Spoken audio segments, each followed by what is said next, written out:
How about this? You've interviewed and hired a bunch of people in your day, and you're still doing it. Um, Lots of people that listen to the Riderflex podcast, they listen for job interviewing tips. In today's world, what are some of the most common mistakes you're seeing right now from candidates when you talk to them? Underestimating their competition. Oof, that's a good one. Yeah, Right. just thinking that the bar is not as high as it is, because people who are getting the jobs are really, putting their shoulder into it. Good. Coming prepared, being able to articulate your value. Resumes are boring. I like to see something on a resume that I can tease out what gets them going, something that where they were independent on something and took it to create something. That's and often it's not on the resume. You're right. You're right. Don't be afraid to put creative stuff on your resume, or extracurricular activities, or athletics, or hobby. Or don't be afraid to put something interesting on your resume that tells who you are as a person. It opens it up for all kinds of conversation. I really encourage people to do that. And you're right about the competition. It's interesting. I tell you who's really bad about that is some of the folks coming out of college. They're interviewing.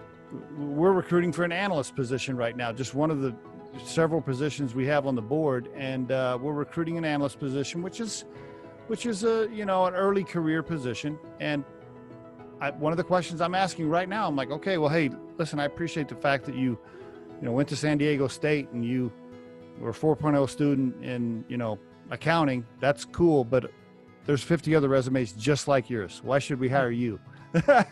Exactly.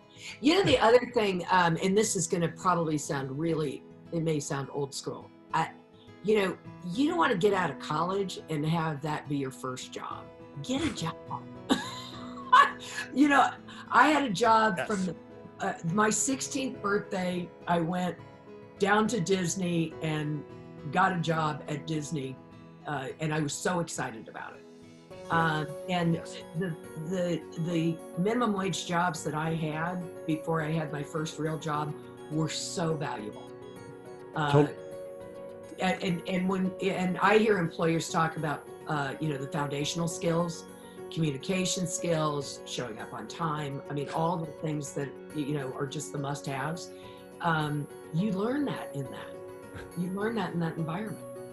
Couldn't agree more. Yeah, you're so right. If you think just because you graduated from a top school and you had good grades that's all you need, no. I mean, I just talked to a young man today. Matter of fact, he gets on the interview and he's trying to network a little bit, and he's got 52 connections on his LinkedIn profile. And I said, Johnny, what are you doing? You haven't networked at all the last 4 years of college? Like, what? He's like, oh, well, I didn't think I needed to. Yeah, you do. Well, it goes back to when I was going to make a change. I was thinking about it 2 years before I did. Yeah. You really have to be strategic in your approach all the way through your career.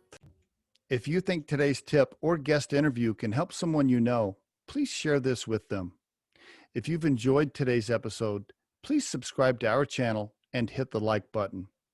If you're listening on YouTube, don't forget to hit that little bell next to the subscribe button so you can be notified when we release a new episode. Our show features entrepreneurs, business executives, and the stories behind how they got there, as well as daily tips on career advice and job interviews. You can visit riderflex.com to learn more about us and get information on the recruiting and consulting services we provide. Thanks so much for listening, and have a great day.